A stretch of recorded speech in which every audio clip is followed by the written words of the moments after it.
Hello friends, આજે આપણે આ વિડીયોમાં ગુજરાતી સાહિત્યના મોસ્ટ આઈએમપી પ્રશ્ન જોઈશું. પ્રશ્ન 1 છે, અખા ભગતના ગુરુનું નામ શું હતું? જવાબ બ્રહ્માનંદ. અખાનું મૂળ નામ અક્ષયદાસ સોની હતું. તેમનું જન્મ સ્થળ જેતલપુર, જે અમદાવાદ પાસે આવેલું છે. તેમણે અનુભવ બિંદુ, અખે ગીતા, કૈવલ્ય ગીતા જેવી કૃતિઓ લખેલી છે. પ્રશ્ન 2, કલાપી એવોર્ડ શાના માટે આપવામાં આવે છે? જવાબ ગઝલ. પ્રશ્ન 3, મોહનલાલ પટેલ કયા સાહિત્ય સ્વરૂપ માટે પ્રખ્યાત છે? જવાબ છે લઘુકથા. પ્રશ્ન 4, ગુજરાતી ભાષાના પ્રથમ એકાંકી લોમહર્ષિણી ના લેખક કોણ છે? જવાબ બટુભાઈ ઉમરવાડિયા. મિત્રો, બટુભાઈ ઉમરવાડિયા એ ગુજરાતી એકાંકીના જનક પણ છે. પ્રશ્ન 5, કુંદનિકા કાપડિયાની કઈ કૃતિ પ્રાર્થના સંગ્રહ તરીકે જાણીતી છે? જવાબ પરમ સમીપે. પ્રશ્ન 6, ગુજરાતી ભાષાનો પ્રથમ ઇતિહાસ ગુજરાતનો ઇતિહાસના લેખક કોણ છે? જવાબ પ્રાણલાલ એદલજી ડોસા. પ્રશ્ન 7, ભારતીય વિદ્યાભવનની સ્થાપના કોણે કરેલી? જવાબ કનૈયાલાલ મુનશી. પ્રશ્ન 8, જીવરામ ભટ્ટ એ દલપતરામના કયા નાટકનું પાત્ર છે? જવાબ મિથ્યાભિમાન. મિત્રો, અહીં આપણને 2 પ્રશ્નના જવાબ મળે કે જીવરામ ભટ્ટ કઈ કૃતિનું પાત્ર છે, તો મિથ્યાભિમાન. અને મિથ્યાભિમાન કોની કૃતિ છે, તો દલપતરામની. પ્રશ્ન 9, પ્રેમાનંદ સાહિત્ય સભાનું કાર્યાલય ક્યાં આવેલું છે? જવાબ વડોદરા. મિત્રો, 1916માં વડોદરામાં વડોદરા સાહિત્ય સભાના નામે સ્થાપના થઈ, જે 1944માં પ્રેમાનંદ સાહિત્ય સભા તરીકે ઓળખાય છે. પ્રશ્ન 10, ગુજરાતી નાટ્ય સાહિત્યના પિતા કોણ ગણાય છે? જવાબ રણછોડભાઈ ઉદયરામ મહેતા. પ્રશ્ન 11, સર્વપ્રથમ ગુજરાતી સામયિકનું નામ શું છે? જવાબ ડાંડિયો, જે કવિ નર્મદે શરૂ કર્યું હતું.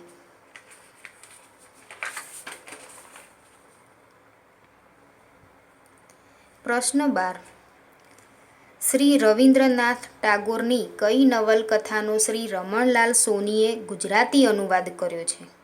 જવાબ ગોરા.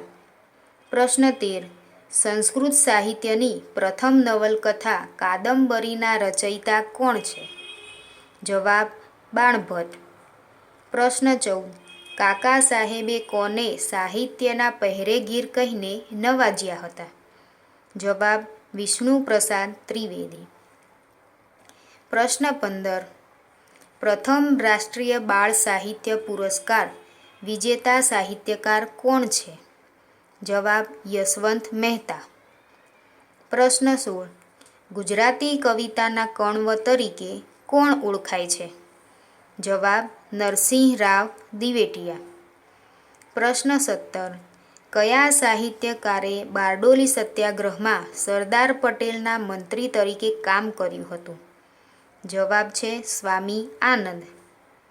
પ્રશ્ન 18, પ્રથમ ગુજરાતી નવલકથા કરણ ઘેલોનું પ્રકાશન ક્યારે થયું હતું? જવાબ ઈસવીસન 1866. મિત્રો, કરણ ઘેલો એ નંદશંકર મહેતાએ લખેલી નવલકથા છે, જેમાં વાઘેલા વંશના છેલ્લા રાજા રાયકરણ વાઘેલાની વાર્તા છે. પ્રશ્ન આગળ જોઈએ. પ્રશ્ન 19, ગુજરાતી ભાષાને ગુર્જર ભાષા એવી સંજ્ઞાથી ઓળખાવનાર મધ્યકાલીન કવિ કોણ હતા? જવાબ ભાલણ. પ્રશ્ન 20, કુમાર સામયિક શરૂ કરવાનું શ્રેય કોને ફાળે જાય છે? જવાબ રવિશંકર રાવળ. પ્રશ્ન 21, ગુજરાતી ભાષાની પ્રથમ નવલિકા ગોવાલણીના લેખક કોણ છે? જવાબ કંચનલાલ મહેતા મલયાનિલ. મિત્રો, જો આ વિડીયો તમને પસંદ પડતો હોય તો પ્લીઝ લાઈક કરજો. પ્રશ્ન આગળ જોઈએ.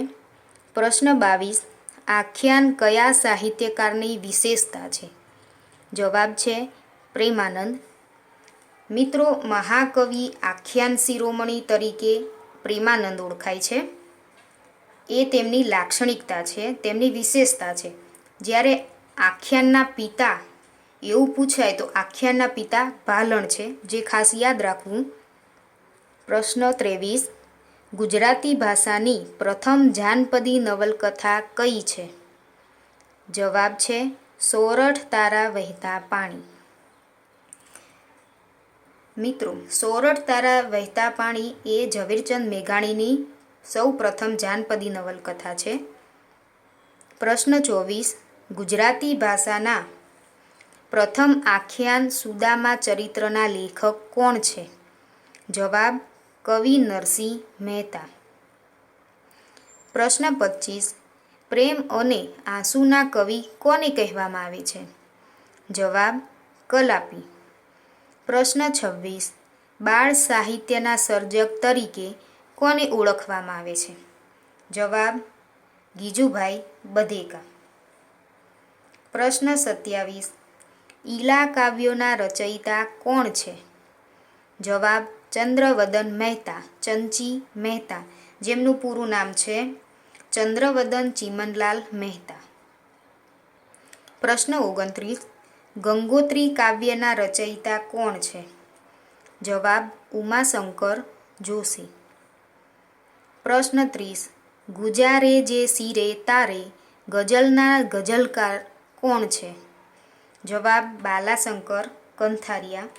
બાલાશંકર કંથારિયા એ ગુજરાતી ગઝલના પિતા તરીકે પણ ઓળખાય છે. પ્રશ્ન 31. કાફી સાહિત્ય સ્વરૂપ સાથે કોણ સંકળાયેલું છે? જવાબ ધીરો. પ્રશ્ન 32. હાઇકુના પંક્તિ દીઠ અક્ષર વિભાજન કઈ રીતે થાય છે? જવાબ છે 5, 7, 5, કુલ 17 અક્ષર. અને હાઇકુના રચયિતા સ્નેહરશ્મિ છે. પ્રશ્ન 33. કવિ નર્મદ દ્વારા લિખિત મારી હકીકત એ સાહિત્ય સ્વરૂપની દ્રષ્ટિએ શું છે? જવાબ આત્મકથા. પ્રશ્ન 34. ગુજરાતના લોકનાટ્ય સમા ભવાઈનો પ્રારંભ કોણે કર્યો? જવાબ અસાઈદ.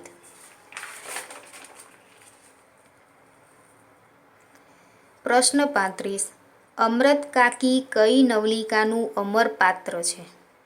જવાબ લોહીની સગાઈ. પ્રશ્ન 36.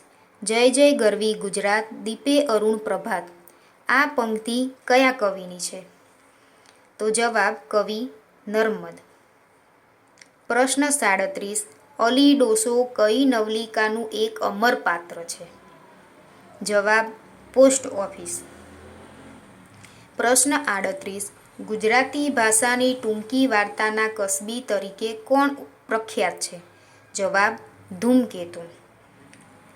ગૌરીશંકર જોશીનું ઉપનામ ધૂમકેતુ છે, યાદ રાખજો મિત્રો. પ્રશ્ન 39. આત્મલગ્નની પ્રણય ભાવના કયા કવિ દ્વારા ગવાઈ હતી? જવાબ નાનાલાલ. પ્રશ્ન 40. રંગ તરંગ ભાગ 1 થી 6 કોણે લખ્યા છે? જવાબ જ્યોતિન્દ્ર દવે. પ્રશ્ન 41. ગુણવંત આચાર્યે કયા પ્રકારના સાહિત્યમાં પોતાનું વિશેષ પ્રદાન આપેલું છે? જવાબ દરિયાઈ સાહસ કથા. પ્રશ્ન 42. મારી આંખે કંકુના સૂરજ આથમ્યા આ પંક્તિ કોની છે? જવાબ છે રાવજી પટેલ. પ્રશ્ન 43. ગુજરાતી સાહિત્યમાં નિર્ભય પત્રકાર તરીકે કોણ જાણીતું છે? જવાબ નર્મદ. પ્રશ્ન 44. પૂર્વાલાપ કાવ્ય સંગ્રહના લેખકનું નામ શું છે? જવાબ મણિશંકર રત્નજી ભટ્ટ, તેમનું ઉપનામ કાંત છે. પ્રશ્ન 45. ત્રાપજકર કોનું ઉપનામ છે? જવાબ પરમાનંદ ભટ્ટ. મિત્રો, પરીક્ષામાં આપણને કવિઓના ઉપનામ પણ પૂછાય છે, જે તમારે યાદ કરી લેવા. મિત્રો, આ વિડીયો જો તમને પસંદ પડ્યો હોય તો પ્લીઝ લાઈક અને શેર કરજો. Thank you.